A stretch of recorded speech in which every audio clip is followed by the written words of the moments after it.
Sejam todos bem-vindos ao nosso segundo encontro para falar um pouco mais sobre Thomas Sowell. Deixa eu colocar aqui Thomas Sowell. Segundo encontro. Prontinho. Oi, gente. Oi, Pri. Como é que você tá? Oi, gente. Pessoal entrando por aqui. Fixar comentário. Oi, Dani. Tudo bom, moçada? Como estamos? O negócio tá uma correria, hein? O negócio tá uma correria danada. Coisa boa. Eu, aliás, estou muito feliz porque, olha, eu estou, vamos dizer, mais inserido nesse movimento. Eu sempre fui um defensor das liberdades, naturalmente, um estudioso da filosofia já há um bom tempo. Eu entrei na Universidade Federal de Uberlândia como professor em 2008. Então, quer dizer, já tem um percursozinho aí. Mas é incrível como que as pessoas buscam e absorvem mais e mais esses temas relacionados à liberdade, a compreender o arcabouço de ideias que envolve a defesa das liberdades. Aí tem toda essa... só na ponte aérea. Tem as questões, liberal, libertário, conservador, independentemente das etiquetas, independentemente dos rótulos, como que as pessoas têm consumido isso e demandado por isso. Muito legal, muito legal. Tenho andado pelo país aí, só casa cheia, perguntas muito boas, pessoas muito interessadas, fico feliz demais. O que significa dizer que a mensagem está se espalhando e isso é fundamental para que a gente construa a história de um outro país, né? O país que finalmente nós merecemos ser. Pelo menos que a gente faça por onde merecer um país melhor. Moçada, seguinte, então o nosso combinado hoje seria exatamente... Eu vou pedir desculpas aqui, eu vou desligar os comentários para que a gente não se desconcentre aqui. Então eu vou desativar comentários, pronto. Não é nada antipático não, é só para a gente focar aqui no que interessa mais, que é o Thomas Sowell.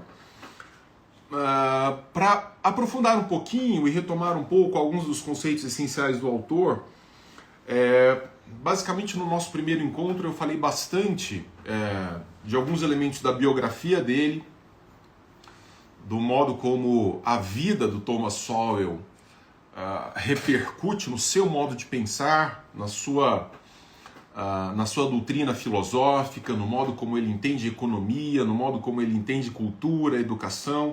Então essa experiência pessoal, esse modo de existência dele naturalmente rebate forte nessas suas concepções, mas nós vimos que, fundamentalmente, nós estamos diante de um autor que, com uma extraordinária ênfase, propõe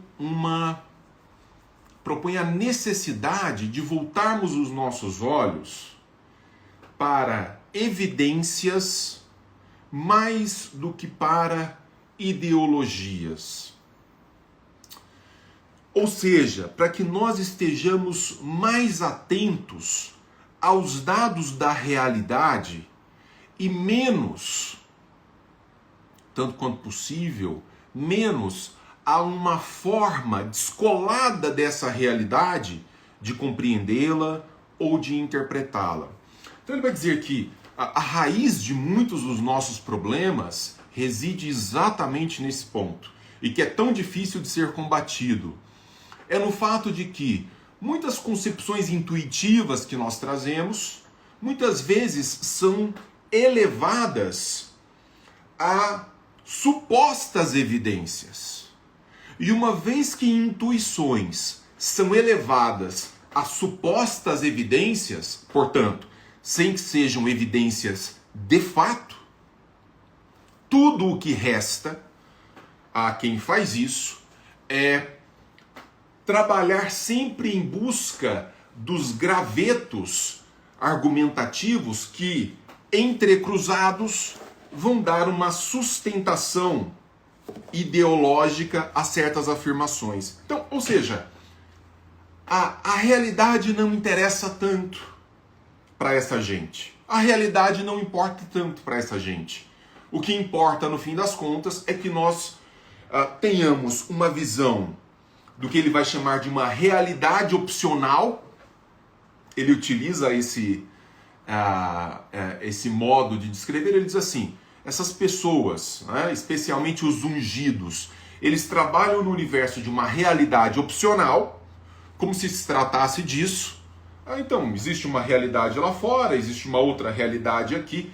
E é muito interessante que os ungidos, eles costumam, essas pessoas que fazem esse exercício de interpretação da realidade para além da realidade, e que, portanto, ficam buscando esses gravetinhos argumentativos para entrelaçá-los e falar assim: olha, como que a minha posição tem sustentabilidade, né? Ela se sustenta racionalmente, quando não se sustenta. São meros achismos articulados para dar suporte a uma opinião mal construída. Como essa gente utiliza um vocabulário muito próprio, então eles começam a falar assim: a minha concepção de liberdade, o meu modo de ver a educação, ou muitas vezes utilizando até um vocabulário já bem estabelecido, por exemplo, o meu liberalismo. Porque no meu conservadorismo, mas o quê? Você escreveu livros e montou uma tese conservadora? Você se elevou à condição de um autor que mereça consideração intelectual por ter especulado a respeito daquilo? Ou você só acordou hoje de manhã e falou assim: estou insatisfeito com o modo como as pessoas falam de conservadorismo e vou inventar uma nova forma de conservadorismo aqui. Não vou escrever nada, não vou dar palestra sobre isso, não vou expor essas posições aos outros para que eles critiquem, só vou falar assim: no meu conservadorismo é assim, no meu liberalismo é assado. Parece aquele religioso de ocasião, assim: olha, não, eu sou católico sim, mas no meu catolicismo, eu falo, mas você criou um próprio agora? Então, desculpa, eu não sabia.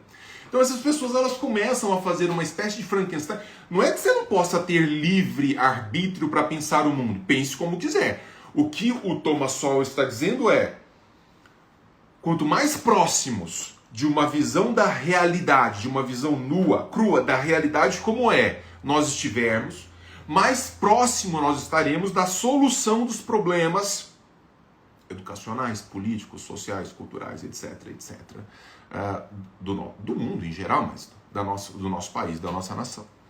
Nesse momento, no entanto, o que acontece é que nós estamos submetidos ideologicamente a uma visão dogmática dos ungidos, né? Dessas pessoas que se projetam como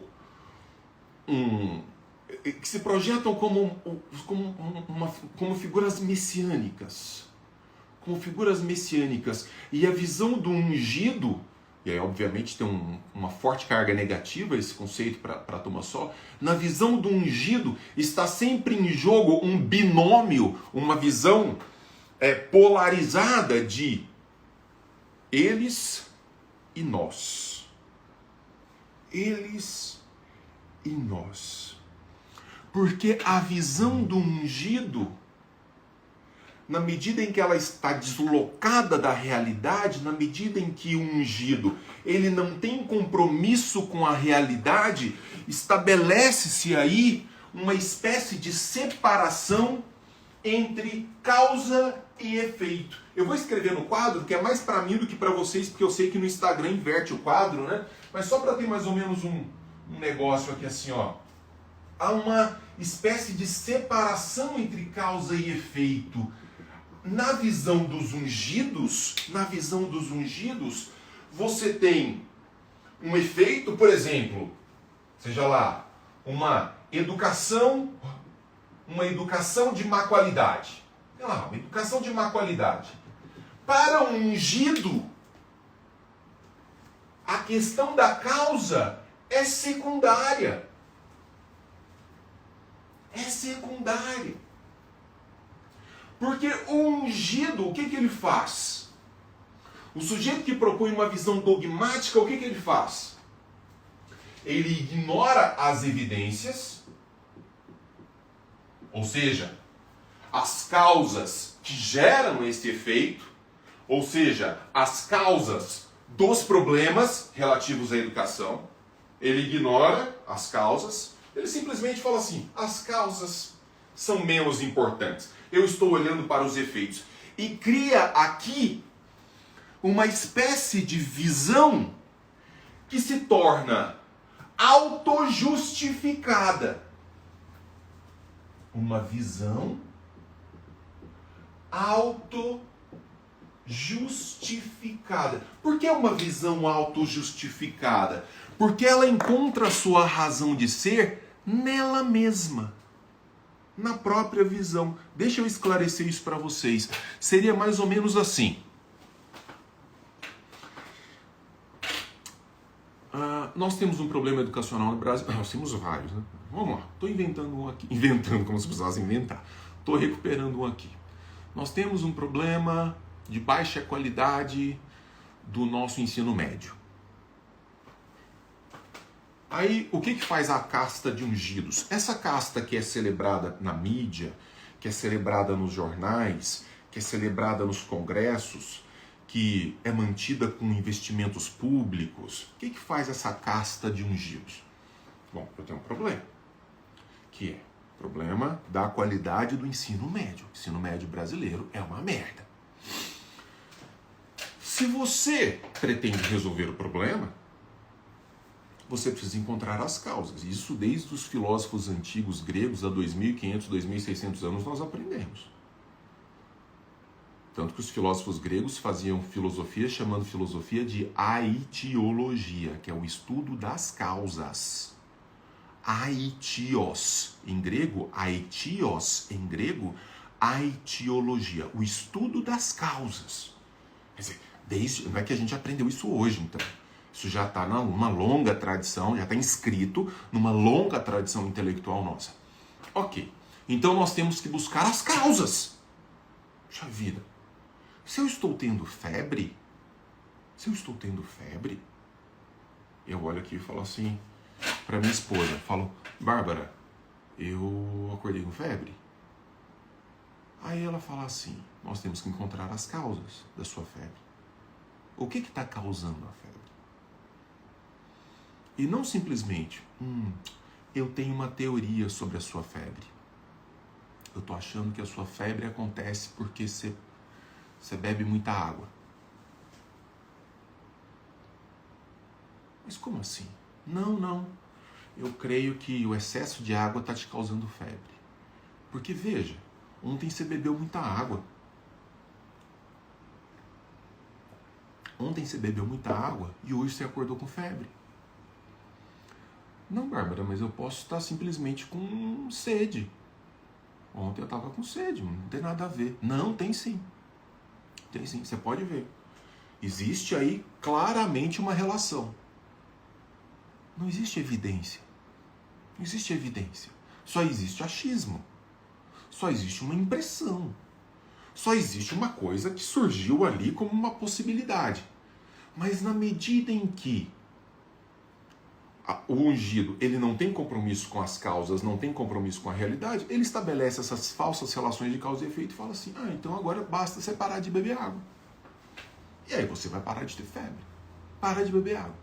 No caso da educação, eu tenho um sério problema no ensino médio. Qual que é o sério problema? Baixa qualidade média dos professores, baixo compromisso dos nossos alunos, sistemas educacionais ultrapassados, muito investimento no que não presta, coloca dinheiro no que não funciona, estímulo a elementos que não fazem parte de um processo educativo saudável, excesso de lacração versus falta de processo educacional, etc, etc. Tem um punhado de causas que nós poderíamos considerar, bem analisadas, legítimas, mas nada disso importa. Aí nós começamos a criar, assim como de brincadeirinha, né, que eu citei, alguém fala assim, é porque você bebeu muita água que você está com febre? Alguém fala assim, é porque os nossos alunos estão sofrendo com a falta de atenção que vem desde o tempo da escravidão, então está faltando cota, está faltando amor, os nossos alunos estão precisando ser abraçados, olha o sofrimento, Ninguém sabe se é isso. E ninguém analisa se é isso. Eu estou aqui em Brasília, nos bastidores da Câmara Federal, é o tempo inteiro assim. É o tempo inteiro assim. Nós precisamos implementar bolsa isso para causar aquele resultado. Quais as evidências que você tem disso? Que estudos você tem que dão sustentação à sua visão? Quais são as evidências? Existe uma evidente relação de causa e efeito nisso? Afinal de contas, nós estamos falando de dinheiro público. De uma máquina sustentada fundamentalmente, em especial, por pessoas pobres.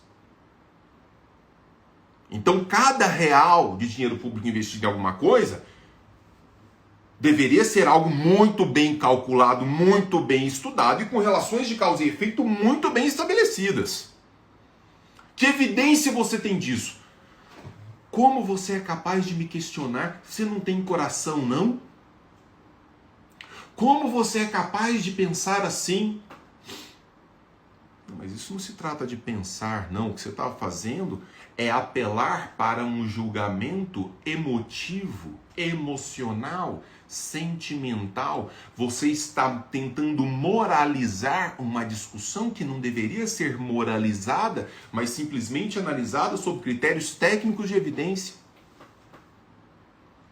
Então não adianta vir com um projeto de lei. Nós vamos obrigar agora os professores. Cada professor vai ter que fazer 10 carinhos na cabeça de cada aluno porque eles são muito carentes. E aí eu falo assim, vocês ficaram loucos? Aí alguém fala assim, você não tem coração não? Te custa fazer carinho? Mas que relação tem isso com o ensino-aprendizagem? Não, mas está evidente que um aluno carinhado vai aprender mais. Sério, você tirou essa evidência. Eu queria falar um palavrão aqui, mas não vou falar, porque isso vai para a plataforma lá depois, do novo. Mas de onde você tirou isso?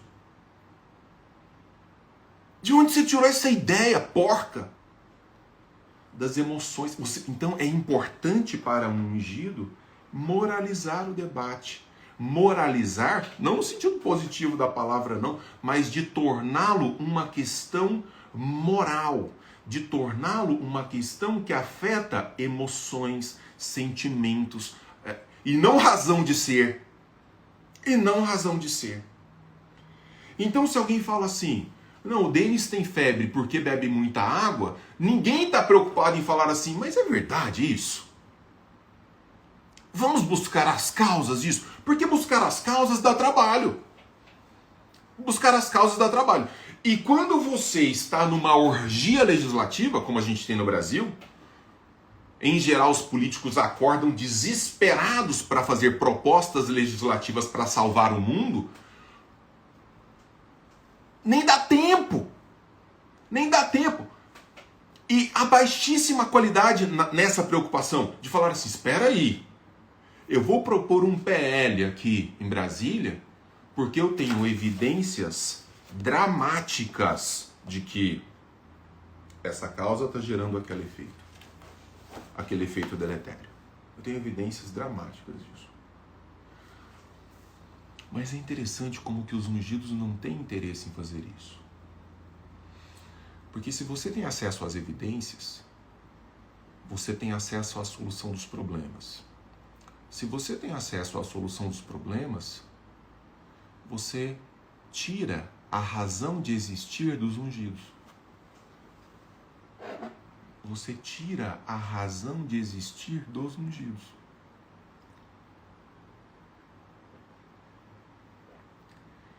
Se eu te provo por A mais B que o modo como o establishment, a maioria do movimento negro combate o racismo, se eu te provo que não resolve o problema do racismo, antes pelo contrário, vai recrudescer o problema do racismo, e se eu te mostro meios efetivos de combater o racismo que existe, ninguém o nega, o movimento negro tende a dizer, não é assim. Não é assim. Você é racista e preconceituoso. Não, peraí. Então, de novo, torna-se moral um debate que não deveria estar no âmbito da moral. apenas da eficácia na busca de evidências. Tão simples quanto isso. Então, por que é tão importante a visão do ungido ser separada da realidade? Por que é tão importante a visão do ungido ser uma espécie de realidade opcional? Por que é importante que seja uma visão autônoma que se sustente nela mesma? Porque se ela for confrontada com a realidade, ela cai. Ela cai.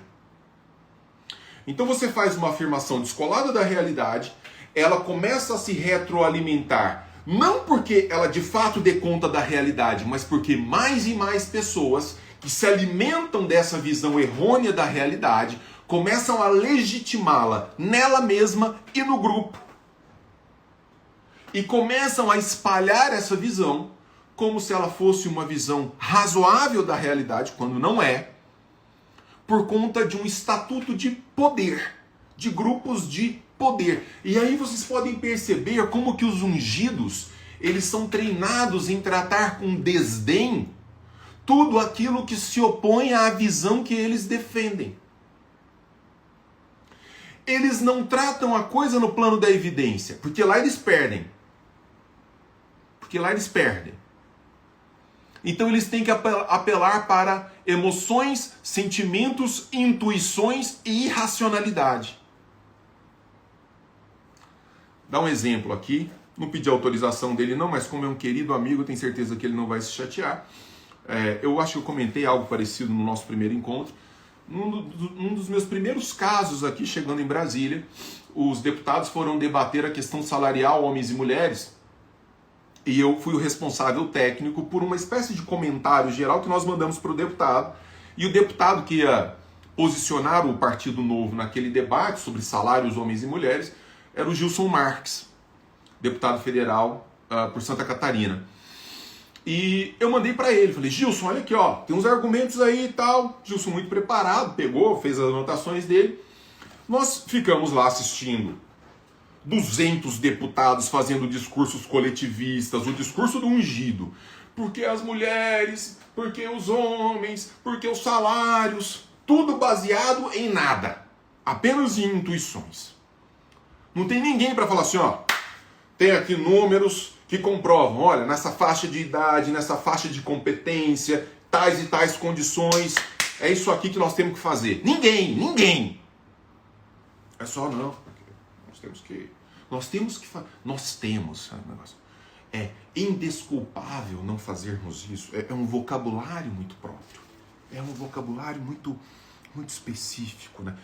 Eu acho maravilhoso, assim, o próprio Sol usa isso, né? Ele fala assim, na boca de coletivista e ungido, nós temos que fazer a diferença.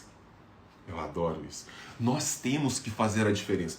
Nós não podemos ficar passivos diante disso. Isso de fazer a diferença, ótimo. Vamos fazer a diferença. Cadê as evidências do modo de fazer a diferença? Não tem as evidências. E daí, lá pelas tantas, o Gilson, que pega só pauta cabeluda, e a gente fica lá da liderança assistindo, né? Eles trabalhando. O Gilson pega e desfila uma série de argumentos com base em evidências, inclusive citando Thomas Sowell, para marcar posição com relação ao debate.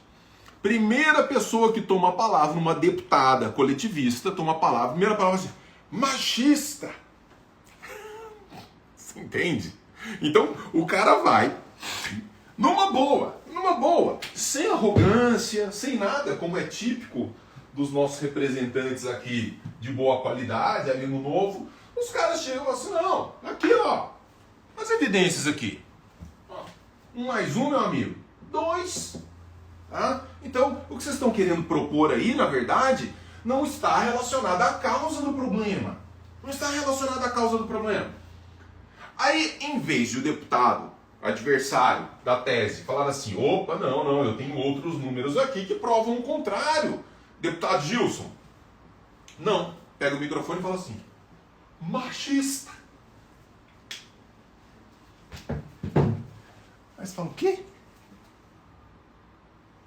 Eu olho para a parede branca e falo assim, a parede é branca. Aí a outra pessoa está falando assim, é branca porque você é machista. Como assim? A parede é branca ali, ó. Uma parede ali que ela foi pintada com a tinta branca. Machista! Não, aí no caso deve ser racista, né? Porque ela é branca. Então, as pessoas adoecem.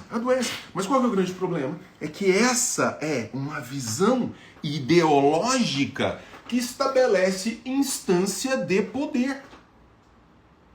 Instância de poder. E daí você entende como que é importante para essas pessoas a não resolução do problema. Porque isso dá voto absurdo.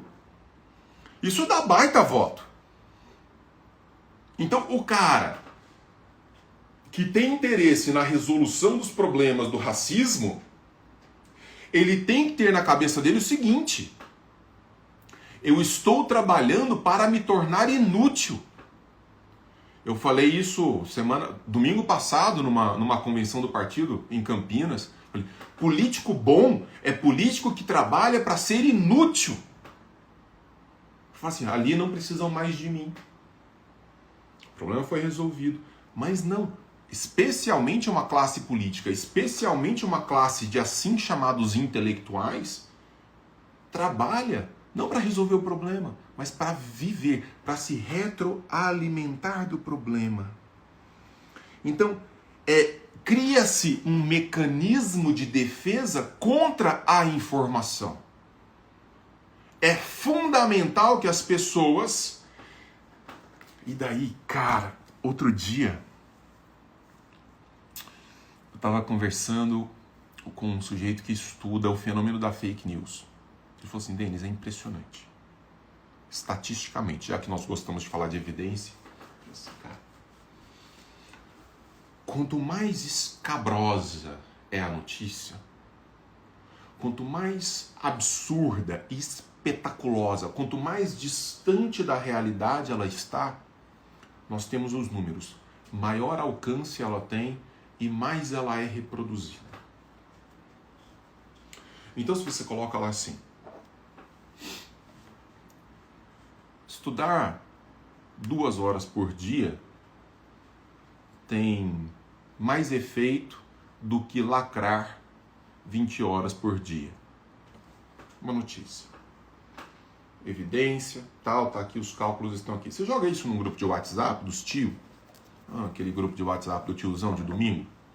Ele olha aqui, dane-se. Agora você falar assim, elefante invade a sala de aula e ensina o menino a calcular não sei o que. Essa notícia vai para o mundo. É importante que a informação seja modulada de modo a capturar a atenção, especialmente das pessoas que estão muito pouco interessadas nas evidências, nas causas reais dos problemas, mas muito mais interessadas na moralização do debate, na discussão emocional, emotiva dos problemas, o que realmente, evidentemente, não vai resolver a questão. Aí você diz assim, então nós temos que ter um controle das redes sociais. Então nós temos que ter um controle das redes de televisão. Então nós temos que ter um controle, lá vem, né, os defensores da liberdade, mas... O que tem disso de gente pelo mundo, e vai ter que ouvir, viu? Porque esse negócio de nós somos defensores da liberdade, mas precisa censurar. Nós somos defensores da liberdade, mas tem que controlar. Meu filho, tira a roupa de Hitler. Nós somos defensores da liberdade, ponto. Então não tem que restringir rede social, não tem que restringir televisão. Você tem que criar uma disposição no sujeito para que ele seja racional e não se dobre a especulações imbecis de um grupo de idiotas que ficam jogando confetes uns nos outros. Que só fazem isso. Só fazem isso. Então, pegar a notícia de onde ela vier e falar assim, que coisa idiota. E não repassar. Ou pegar a notícia e falar assim, mas que coisa cretina. O que isso tem a ver com aquilo? Agora, como é que um sujeito pode fazer isso? Ele tem que incrementar intelecto. É fundamental, então, escapar das armadilhas postas pelos ungidos, escapar das armadilhas da ideologia, escapar das armadilhas dos dogmas. O Thomas Sowell diz que essa visão ungida, essa visão predominante, falar em justiça social, vocês são pessoas horríveis, gente. Eu não posso nem falar isso aqui, porque imagina, vai ficar gravado. Mas, então, quais são os pontos, segundo Thomas Sowell, quais são os pontos que vocês vão encontrar invariavelmente nessa visão predominante de realidade, nessa visão ungida de realidade, nessa visão que se sustenta, que busca a sustentação não nas causas, mas nela mesma.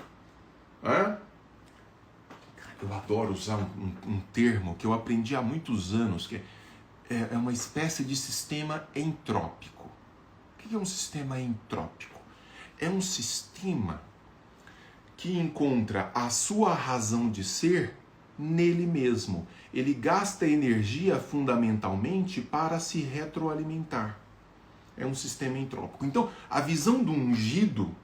Olha, se o Thomas Sowell me concedesse uma entrevista, eu falaria isso para ele. Thomas Sowell, por que você não usou essa palavra? Ele provavelmente ia falar, Denis, fuck you. Mas pelo menos eu teria proposto isso a ele. Quer dizer, o sistema entrópico é o sistema da visão do ungido, dessa visão predominante que está na mídia, que está lá entre os intelectuais ungidos e tal. Que é essa de não importam as causas, importa a visão, importa o modo como nós vemos as coisas. E daí nós vamos buscar elementos, do modo como nós vemos as coisas, nós vamos buscar os elementos que vão se retroalimentar e justificar esses posicionamentos. Então, vamos lá. Primeira coisa que você vai encontrar sempre nessa visão predominante dos ungidos. 1. Situações sociais dolorosas. Existem não por conta dos limites inerentes ao conhecimento ou aos recursos, ou por conta das inadequações inerentes aos seres humanos, mas sim porque outras pessoas não detêm a sabedoria ou a virtude dos ungidos. Então, até o Thomas Sowell tem uma frase extraordinária que ele diz assim: a primeira lição da economia é a escassez, e a primeira lição da política é ignorar a primeira lição da economia. As coisas são escassas, as coisas são difíceis de serem resolvidas. Para serem resolvidas, nós precisamos encontrar as causas. Mas os ungidos não pensam assim. Os ungidos fazem de modo diverso. Para os ungidos, os problemas, as chagas, olha, essas terminologias são maravilhosas. As chagas sociais, elas devem ser resolvidas a partir de uma visão que ultrapassa os dados da realidade, que ultrapassa os elementos da realidade. Ou seja, nós temos problemas porque vocês não nos entendem, a nós os ungidos. Vocês não entenderam o modo como nós estamos propondo as soluções. 2, você vai encontrar. Crenças evoluídas representam apenas um grupo socialmente construído de ideias. Não refletem a realidade. Por conseguinte, a maneira que os problemas podem ser solucionados é aplicar a racionalidade articulada dos ungidos, ao invés de depender das tradições evoluídas ou processos sistêmicos. Ou seja, chaga social é um clássico. Então veja, o que o Thomas Sowell está dizendo? Moçada, como é que a gente resolve o problema? Observando a longa tradição que nos antecede, aprendendo com a experiência, analisando as causas, fazendo emergir as evidências. Se nós resolvemos problemas. Cara, acho tão bonito isso. Vocês sabem que eu sou um estudioso do mundo antigo, do mundo grego em especial. E é impressionante como que a medicina antiga evoluiu dentro dessa perspectiva. Quando você pega Hipócrates, quando você pega os escritos hipocráticos, Hipócrates estimulava os seus alunos, as pessoas que o frequentavam, que queriam aprender a arte de Esculápio, o Asclépio, Esculápio ou Asclépio, a arte de curar, a arte da cura, ele fala assim, atenção às evidências. Quando você tiver uma pessoa doente, veja tudo. Veja tudo. Como é que está isso? Como é que está a temperatura? O que comeu? O que não comeu? Está dormindo? Não está dormindo? Faça uma análise do que os gregos vão chamar de holos, do tudo. Observe tudo. Procure não deixar escapar detalhes. Olha o meu nariz arrebentado aqui. Toda vez que eu viajo, eu chego em casa, o Thales me faz uma marca nova no nariz. Brincando assim, tipo lá. Observe os dados. Aprenda com a tradição. Essa, aliás, é uma concepção fortemente conservadora. O Thomas Sowell é um grande pensador conservador na medida em que faz essa defesa. Olha para o modo como as pessoas resolveram esse problema.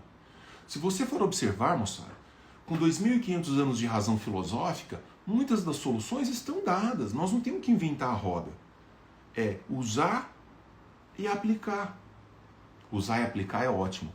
É observar e aplicar. É vislumbrar e aplicar. Então, quer dizer, está muito claro. Mas não, nós precisamos inventar soluções inacreditáveis. Então, na visão, o Thomas Sowell vai dizer, é impressionante como que eles colocam essa visão do ungido como crenças evoluídas de que nós podemos suplantar a realidade e submetê-la. Os dados não importam, porque nós podemos educar os fatos.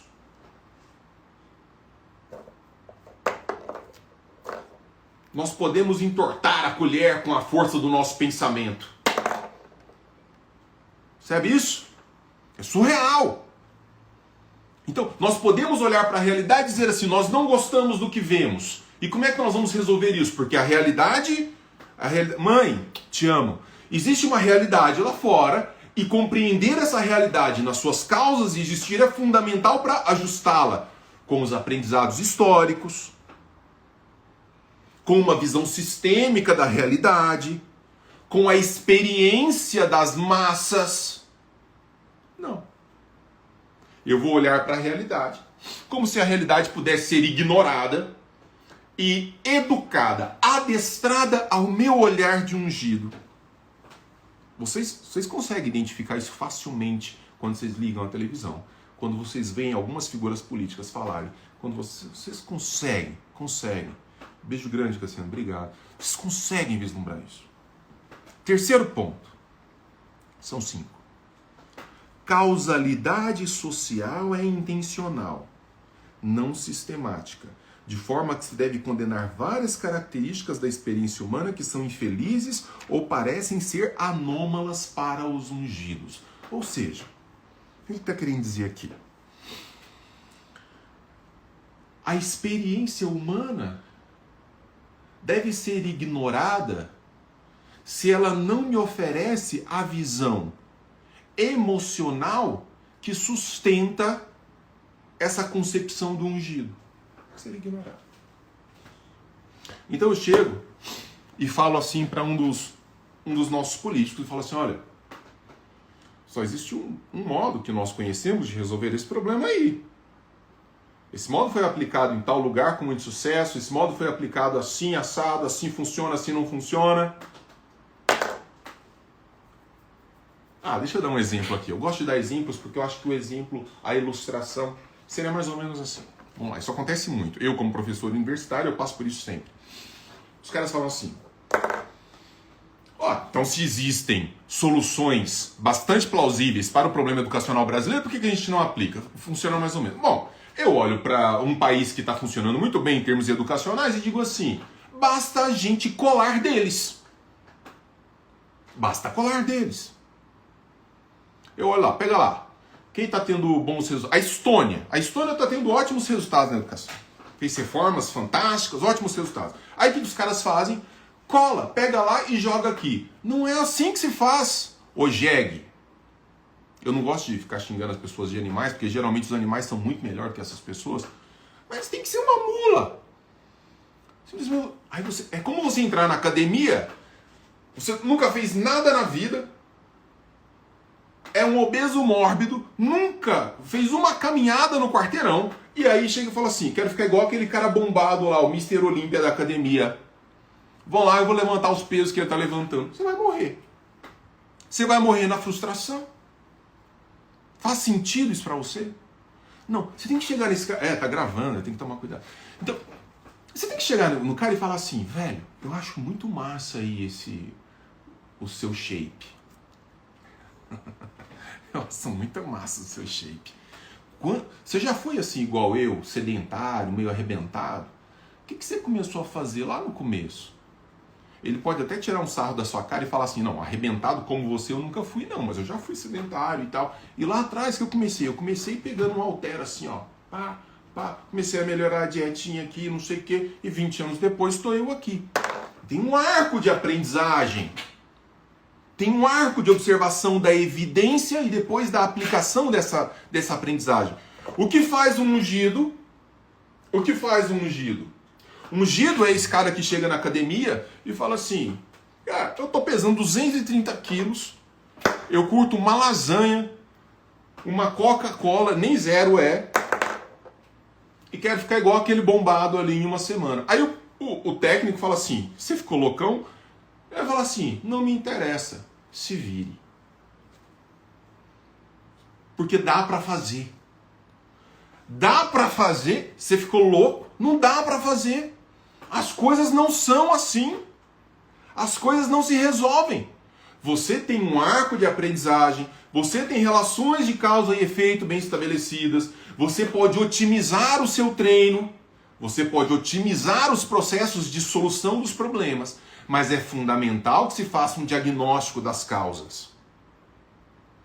O que o Thomas Sowell está ensinando é, não se trata simplesmente de criar uma visão de mundo que busque a sua razão de ser nela mesma. Ainda que você seja muito criativo e tenha companheiros de causa que vão retroalimentar, beijão Bruno, adorei o seu pai Bruno, conheci o cara extraordinário. Ainda que você tenha amigos, colegas que vão dizer o quanto essa visão é maravilhosa, se ela não tem contato direto com a realidade,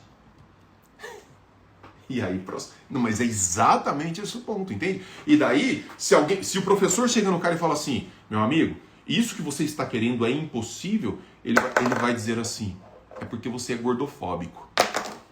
É exatamente isso. É exatamente isso. Lá no caso dos salários homens e mulheres, se chega um deputado nosso e fala assim, olha aqui, eu tenho os dados, moçada, não é assim que vai se resolver um problema. Na verdade é um problema que nem existe por causa disso e aquilo. A coisa está bem estabelecida em relações de causa e efeito.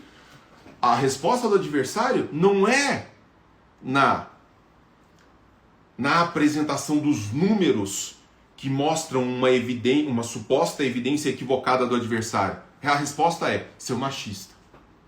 Então você joga para o universo moral o debate, você desloca o universo do debate para o universo do sentimento e das emoções, e obviamente, e geralmente, como eu disse no primeiro tópico, tudo associado a situações dolorosas.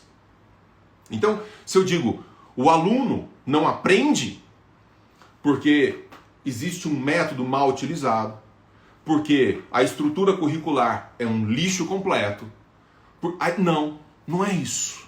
Não é isso. É porque a professora não olha para ele com devido carinho. É porque o lanche não está chegando quentinho na mesa dele. Você não pode dar as causas reais dos problemas por um motivo muito simples. Se você oferece as causas, os problemas acabam sendo resolvidos. Então você tem que deslocar a informação. Pois bem, quarto ponto elencado por Thomas Sowell, como princípios centrais da visão predominante ou da visão dos ungidos. Grandes perigos sociais ou biológicos podem ser evitados apenas pelo governo por meio da imposição da visão dos ungidos às pessoas menos esclarecidas. você cria uma casta de ungidos versus aqueles que não foram agraciados com a visão. Então, se eu chego num ungido e falo assim, isso que você está dizendo é uma baita de uma bobagem, eis as evidências, o ungido vai me responder com um sorriso amarelo de canto de boca e falar assim, você é um idiota. Isso não responde nada. Isso não responde nada. Isso não evoca resposta nenhuma. Então, é um desprezo pela realidade, porque a realidade o incomoda. Então, é fundamental, do ponto de vista do ungido, que a solução esteja na mão das estruturas governamentais, das estruturas estatais, e que apenas os ungidos possam ter o controle da máquina de aplicação de soluções. O homem comum é um homem que deve ser conduzido. Ele é um homem que deve ser conduzido. Ele é um homem que deve ser empurrado por essa classe de ungidos, que, obviamente, que naturalmente, está descolada de uma visão da realidade. Quinto e último ponto, a oposição à visão dos ungidos se deve não a uma leitura de evidências complexas e inconclusivas, mas existe apenas porque falta intelecto ou moral em seus oponentes. Vocês entendem? Olha como você joga o debate para baixo. Se eu digo assim, o Brasil tem um problema com relação a qualquer coisa, um problema estrutural, e eu digo, eis aqui as causas, se isso contraria a visão dos ungidos, é importante que o ungido diga assim, te falta intelecto, te falta moral para entender essa questão. Muitas vezes, vai dizer Thomas Sowell, ambas as coisas. Muitas vezes, ambas as coisas. Então, é muito interessante como vai sendo construído, ao mesmo tempo, um vocabulário do ungido, vai sendo construída uma visão, uma realidade opcional, porque a realidade em si incomoda, vai sendo construída uma realidade opcional. E a visão do ungido, ela vai sendo sustentada por uma máquina muito pouco, nada preocupada com a resolução de problemas, mas simplesmente com a sua retroalimentação. Porque nada pode ser mais interessante para quem defende ideias que não funcionam ou que não funcionam do que estar aliado a um modelo de sustentação financeira que não demande ideias que resolvam problemas. Então, os meus colegas universitários, não todos naturalmente, mas um bom número deles, eu arriscaria dizer eventualmente até que uma maioria, onde é que eles se sentem confortáveis para defender ideias absurdas? Dentro de uma universidade, especialmente bancada com dinheiro público.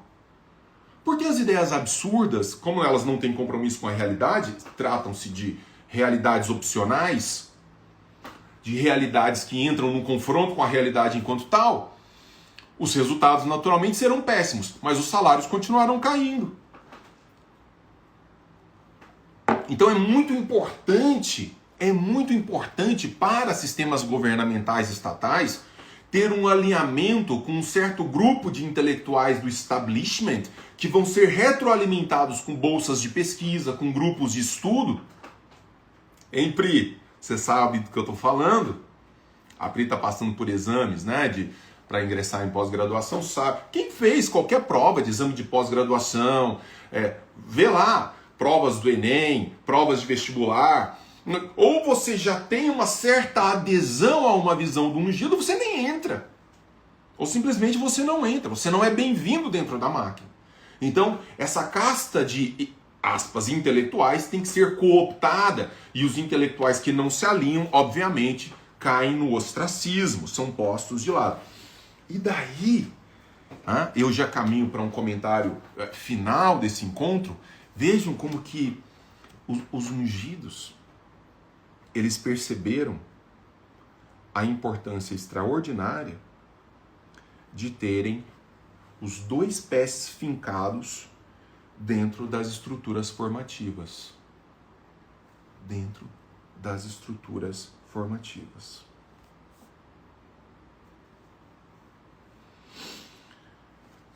vou ler um trecho de um capítulo que eu escrevi nesse livro aqui, que eu recomendo, quem quiser conhecer um pouco mais sobre Thomas Sowell. Thomas Sowell e a aniquilação de falácias ideológicas, da coleção Breves Lições. Fazendo aqui um jabazinho, eu mereço. As escolas públicas, seus professores e sindicatos, seus burocratas, os processos de credenciamento e treinamento de professores, a falta de responsabilidade de gestores, a lavagem cerebral em sala de aula e a implementação de diversos dogmas, como educação multicultural, vocês já perceberam?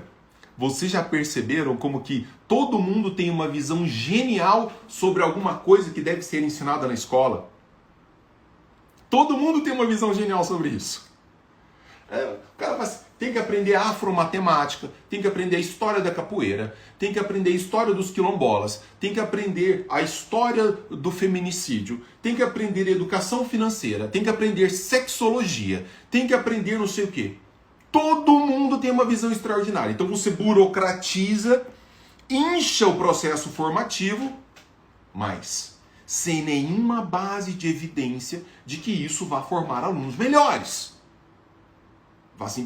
Certamente vai formar alunos mais alinhados com a visão dos ungidos, não necessariamente alunos melhores. Essas são questões nevrálgicas para a formatação da autoestima, a partir do chavão da diversidade multicultural. Tudo isso se soma às dificuldades pedagógicas relacionadas à transmissão do saber. É uma bomba! O processo educacional brasileiro, mas não é só, isso acontece em diversas partes do mundo. É uma baita de uma bomba, porque você pega alunos incompetentes e em vez de oferecer a ele competências básicas, tudo isso se soma às dificuldades pedagógicas relacionadas à transmissão do saber, que o autor estuda sob o ponto de vista não apenas da absorção de informações, da formulação de raciocínios, mas da formulação de raciocínios críticos e da formação de discernimento. Veja, a preocupação não é a compreensão da realidade. Você não treina mentes para isso, você está o tempo inteiro preocupado simplesmente em formar uma casta de reprodutores da visão dos ungidos. De reprodutores da visão dos ungidos.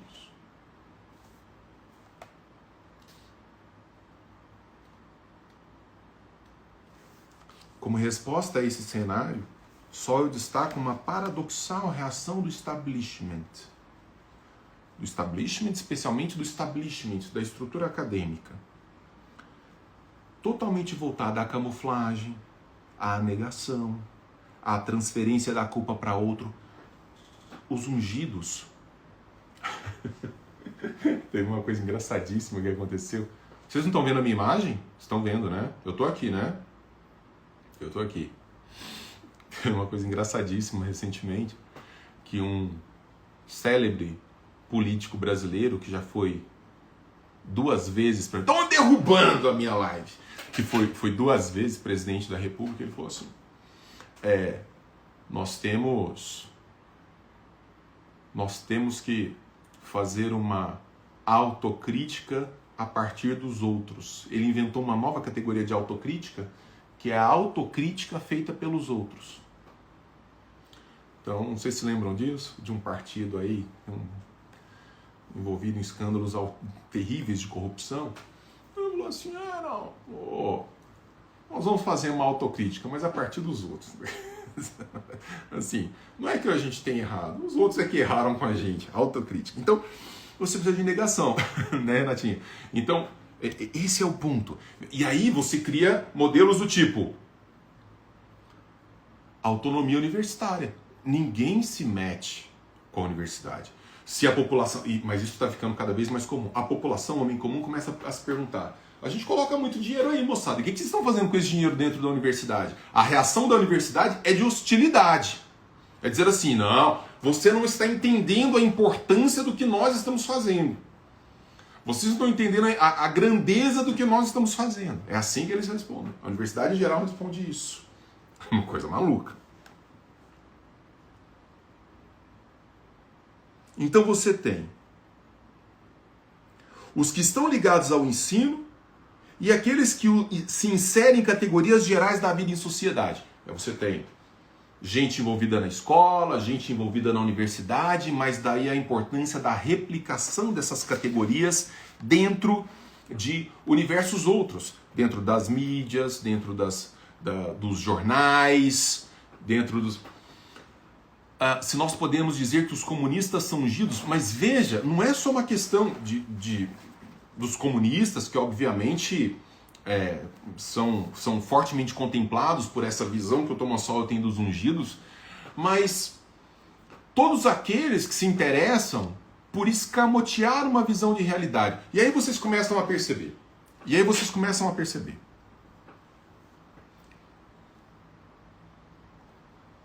Os ungidos e os financiados pelo sistema, pelo governo, pelo Estado, eles têm que ter um compromisso sério com a justificação das ações governamentais e estatais. Olha, naqueles 5 pontos que eu elenquei, um deles é dizer assim, existe um protagonismo geral do governo e do Estado, alinhado com os ungidos, como aquele que autoriza como legítima a ação dos ungidos. Ou seja, a solução dos grandes problemas médicos, educacionais, culturais, a solução dos grandes problemas só pode vir da agenda burocrática do governo do Estado, ou seja, não pode sair da população. É aquela brincadeira, né? Quem vai tapar o buraco das ruas? Não, nós não podemos, né? Nós não podemos aqui na quadra dizer assim, ó pessoal, tem um buraco ali na rua, a gente não vai ficar caindo no buraco. Liga aí para uma empreiteira e fala, quanto vocês cobram para cobrir o buraco? Não, a solução vem do Estado, vem do governo, deixa com a gente. É claro, os caras arrecadam 5 e devolvem 1, é um baita de um negócio. Então é fundamental que os ungidos se componham enquanto classe intelectual que vá defender, no matter what, aquilo que venha do poder. Vocês já viram esses intelectuais de rede social que têm compromisso com figuras políticas? O cara fala assim, eu achei isso maravilhoso.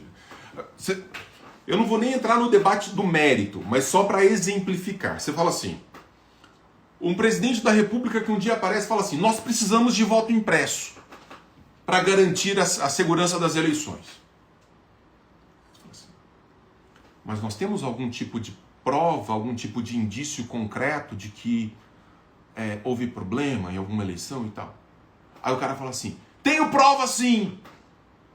Ótimo, apresenta a prova que nós vamos resolver isso então.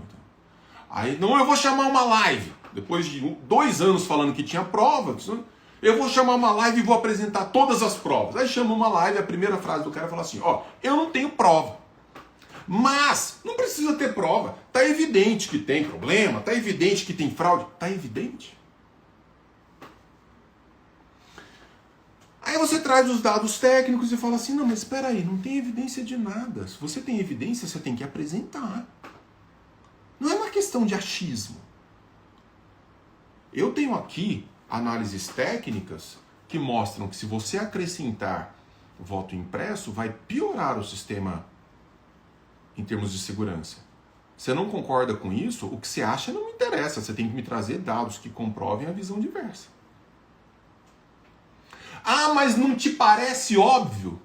Não estou preocupado com o que me parece ou não me parece óbvio. Assim pensam os ungidos e os jegues. Não te parece óbvio? Não, me parece óbvio que a lua é menor do que o meu dedo. Quando eu coloco assim, o meu dedão na frente da lua, eu consigo cobrir a lua. Me parece que o meu dedão é maior do que a lua. O meu dedão é maior do que a lua? Me traga evidências. Não se trata de achar. Eu preciso das evidências. Eu tenho as evidências aqui que falam que voto impresso vai piorar em termos de segurança. Me traz aí as suas contra-evidências. Não preciso não, porque está muito claro de que é assim. E aí o que a classe de intelectuais ungidos tem que fazer? Alimentar o discurso. Alimentar o discurso. Não, tem razão, é isso mesmo, funciona assim mesmo, é dessa forma e tal. Aí depois, esse mesmo político chega meses depois e fala assim: pessoal, quer saber de uma coisa? Eu resolvi acreditar que não tem problema ficar sem voto impresso. Aí você chega naquela classe dos ungidos e fala assim: e agora, meu filho? Antes era uma questão de vida ou morte. Vocês pararam o país inteiro no meio de uma pandemia, gente passando fome para discutir urna impressa. E agora vem o mesmo cara que diz que não, que é fraude, porque se não tiver o voto impresso não vai ter eleição e não sei o quê. Agora o cara acorda num lindo dia de semana, tomando seu café e fala assim: ai, que totoso, resolvi dizer que não tem problema. Não, eles já estão tudo doido aqui. Mas não é revoltante? E aí aquela mesma classe de ungidos, como eles não têm compromisso com os fatos, falam assim: o que nós vamos dizer agora? E aí cria-se toda uma narrativa para justificar o novo posicionamento. E aí você fica, joga de cá, joga de lá. Falou que sim, falou que não. Falou que é, falou que não é. Mas não tem problema para essa gente, porque eles estão sendo muito bem pagos pelo sistema para manter uma visão dogmática e ungida da realidade. Esse é o ponto central. Não faz diferença. Quando você tem compromisso com uma realidade paralela, quando você tem compromisso com uma visão ideológica e dogmática que está distante da realidade enquanto tal, dane-se a realidade em si. Dane-se a realidade em si. Percebe, Antônio? Então é isso, cara. É aquela coisa. Eu falo algo na segunda-feira e todo mundo fala: é mesmo, Nossa Senhora, você tem toda a razão. Mas é isso mesmo. Aí vem a galera do Insta e da Esgotolândia lá da outra rede social e fala assim: pra cima deles, vamos macetar as informações. Aí vem com fake news, vem com números falsos, criam factoides, grupos de WhatsApp são destruídos com informações falsas, todo mundo replicando uma coisa que... Aí você começa até a duvidar, fala assim: eita, puxa, eu fiz um estudo, mas será que eu estou errado? Porque você começa a duvidar das evidências. Você olha para a parede branca, eles falam tanto que a parede é cor-de-rosa que você começa a olhar e falar assim: será que o problema não está no meu olho, não?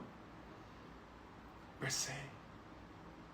Aí o cara, depois que ele passou a vida falando que a parede é rosa, ele acorda numa segunda-feira, acho que ele olha assim para a esposa dele e fala assim: Mimi, vou dar uma sacaneada. Moçada, desfaz tudo, a parede é branca mesmo, não tem problema não. Ok. Mas isso então, por que eu fiz toda essa volta? Para dizer, moçada, não é uma questão de direita ou esquerda, que são duas categorias, aliás, ultrapassadas, não dão conta da realidade. Não é uma questão de direita ou esquerda. É da boçalidade da visão dos ungidos versus o critério de uma visão das causas sérias, bem analisadas, racionais, desapaixonadas. Desapaixonadas. Então, eu já fiz uma pesquisa no Instituto Data Denis que diz que quando você diz assim para a pessoa, eu te avisei, eu te falei, isso cria nela um ódio 95% maior. Mas não é. Aí você tem que chegar no final, na hora que a coisa passa, você fala assim: pô, mas eu te falei, cara, aqui. Não é, eu não estou tirando isso aqui do Data Furico. Foi um estudo feito, existe uma pesquisa clara que estabelece uma relação de causa e efeito com o problema. O resto é uma ideologia. É uma visão ideologicamente comprometida. Por isso que eu tenho muita preocupação com os vossos filhos. Com a escola que os vossos filhos estão frequentando. Mas daí, eu falo uma coisa: eu não tenho filho, eu sou inclusive castrado a essa altura. Não posso falar castrado porque não é bem o caso, né? Sou vasectomizado. Contando para vocês as minhas intimidades pudendas. Então eu não tenho lugar de fala, que é uma outra imbecilidade criada pelos ungidos. Vê? Se eu falo assim: eu sou contra o racismo, aí o cara fala assim: mas você não tem legitimidade para falar sobre isso porque você não é negro. Meu filho, vai caçar um pau para você subir. Como? Eu tenho racionalidade, eu penso, eu calculo, eu consigo fazer análise complexa da realidade. Eu não preciso vivenciar o Holocausto para ser contra o nazismo, mas a própria ideia de lugar de fala, né, tem que ser. É para reforçar a ideia do discurso ungido. Mas se eu tivesse um filho, eu queria uma escola para ele falar assim, ensina matemática, o basicão, bem dado. As noções básicas de ciência, as noções fundamentais da língua. Seria mais ou menos assim, como se ele estivesse numa escola de culinária. Eu não quero que o meu filho aprenda a fazer bolo de noiva, a fazer croissant. Eu quero que você ensina para ele assim, como é que funciona o óleo na frigideira, que é o garfo, a faca, não sei. Pega os instrumentos basilares e mais rústicos, porque o resto depois ele faz, ele se vira. A realidade cobra dele, ele vai na preferência dele. Mas não, as escolas ocupam um lugar, em vez de ser um processo informativo, científico, técnico, ocupam um lugar de natureza ideológica, que não tem que estar na escola. Então, aí o cara tem aula das 7 da manhã à 1 da tarde, aprendendo o quê? A arte de se sentir emocionado diante de uma realidade. A arte de experimentar emoções e de achar que a realidade está preocupada com as emoções que ele experimenta. E assim você cria uma geração de meninos doentes, de meninos com sérios problemas intelectuais e emocionais. Você cria uma geração de meninos que se doem por qualquer coisa, que acham que o mundo deve a eles uma série de coisas e que não tem que acordar de manhã e ir atrás dos seus objetivos para construir as coisas, não. É o mundo das cotas e das emoções. Vocês entendem isso, moção? Como que Thomas Sowell é um Sowell na nossa realidade. Esse trocadilho realmente já prova que meu cérebro está começando a deixar de funcionar. É um trocadilho de muito baixo nível. Mas, agora falando sério, é fundamental ler esses caras. É fundamental para ver como que... E o Sowell, ele não só oferece esse arcabouço geral de pensamento, mas ele faz análises do mundo norte-americano para ver como que essa leitura funciona na prática. O modo como essa leitura que ele propõe, como se fosse simplesmente uma proposição de leitura, mas como que essa identificação dos fatos ela é manipulada na realidade para gerar resultados distorcidos que nos causam constrangimento emocional. Moçada, não nos desculpemos por termos evidências nas mãos e apresentarmos ao nosso mundo. Mas antes de fazermos isso, é importante que nós tenhamos segurança com relação às evidências que nós temos em mãos. Então, seriedade na análise dos fatos, assim, ó, aqui estão os fatos, aqui estão rastreados os fatos, aqui está dada a realidade. Se você não concorda com isso, você vai ter que me oferecer, no mesmo grau de legitimidade e critério, uma alternativa a isso. Não me venha com emoções, sentimentos, porque existe uma frasezinha feita aí que eu não me lembro do autor, mas a frase é muito boa, né? De que as pessoas que começam a conquistar espaço por meio da alegação do que sentem, começam a sentir com mais frequência para conquistar aquilo que acham que merecem, não é isso? Então, se eu estou percebendo que basta um ranço emocional para conseguir mais espaço na mídia, mais dinheiro para a minha suposta pesquisa, para marcar uma posição maior de impacto na minha sociedade, basta que eu chore, basta que eu abra o bico, independentemente das evidências de possibilidade de solução daqueles problemas. Gente, obrigado, gente, obrigado. Um prazer muito grande falar com vocês. Adorei tudo. Nós fizemos 2 encontros sobre Thomas Sowell. Quem quiser assistir ao primeiro, ele está aqui no meu Instagram. Muito obrigado ao Partido Novo que divulgou esse encontro. Muito obrigado ao Novo na Câmara, a bancada de deputados federais. Olha vocês, quando eu falo que não é mentira, ó, eu começo a me despedir, olha quem aparece. O meu filho, Thales de Mileto, já apareceu, porque ele viu que o papai começou a se despedir. Agradeço muito, muito a vocês. E o seguinte, leiam Thomas Sowell, tá? Tem livros maravilhosos já traduzidos para o português. Quem quiser ter uma visão sinóptica do Thomas Sowell, tá aqui. Diversos ensaios sobre o pensamento dele. Né, negão? Beleza? Obrigado, um beijo grande. Vamos rodar de moto, meu irmão. Ei, irmão, um beijo grande. Gente, valeu. Isso. Acompanhe aqui pelo meu Instagram que nós temos diversas atividades aí em seguida, tá? Beijo grande, bom descanso para vocês, para quem for de descanso, e bom trabalho para quem for de trabalho. Até mais, tchau, tchau.